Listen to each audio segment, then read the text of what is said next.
വിഷയത്തിൽ കൂടുതൽ ക്രൂശിക്കപ്പെട്ടത് ഷാഫി ആയിരുന്നു. തള്ളാനും കൊല്ലാനും വല്ലാത്ത അവസ്ഥയിലായിരുന്നു ഷാഫി ഉണ്ടായിരുന്നത്. എന്നാൽ ഈ സാഹചര്യത്തിലും കോൺഗ്രസ് എന്ന പാർട്ടിക്കൊപ്പം അടിയുറച്ചു നിൽക്കുന്ന ഒരു കോൺഗ്രസുകാരനായി ഷാഫി മാറിയ കാഴ്ചയാണ് നമ്മൾ കണ്ടത്. ഡിവൈഎഫ്ഐക്കാരെ പഞ്ഞിക്കിട്ട ഷാഫിയും നമ്മൾ കണ്ടു. ഗ്രൂപ്പുകൾ പലതുണ്ടെങ്കിലും ഷാഫിയും മാങ്കൂട്ടം കോംബോ ഇഷ്ടപ്പെട്ടിരുന്നവരും അവരുടെ വളർച്ച കണ്ട് അസൂയപ്പെട്ടിരുന്നവരും ഏറെയാണ്.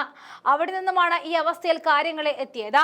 കാര്യം എങ്ങനെയാണെങ്കിലും മികച്ച ജനപ്രതിനിധി എന്ന നിലയിൽ ഷാഫി മേൽത്തട്ടിൽ തന്നെയാണ്, ജനപ്രിയനാണ്. വിഷയങ്ങളും ആരോപണങ്ങളും ഒന്നും ഷാഫിയുടെ രോമത്തിൽ പോലും ഏറ്റിട്ടില്ല എന്നതാണ് മനസ്സിലാക്കേണ്ടത്. വോട്ട് കൊള്ളയ്ക്കെതിരെ രാഹുൽ ഗാന്ധി നടത്തുന്ന പോരാട്ടം കേരളത്തിലെ തന്നെ മണ്ഡലത്തിലെ ജനങ്ങളെയും അറിയിക്കാൻ ഷാഫി നേരിട്ട് ഇറങ്ങുകയാണ്. തന്റെ ഫേസ്ബുക്കിലായിരുന്നു ഷാഫി ഇത് സംബന്ധിച്ച ഒരു വീഡിയോ പങ്കുവച്ചത്. വീഡിയോകളോളം കയറിയിറങ്ങി സംസാരിക്കുന്നതാണ് വീഡിയോയിലുള്ളത്. ജനമനസ്സുകളിൽ BJPയും CPIയും കെട്ടിപ്പൊക്കിയ വേലികൾ പൊളിച്ചായിരുന്നു ഷാഫി എത്തിയത്. ഇതായിരുന്നു ക്യാപ്ഷൻ നൽകിയത്.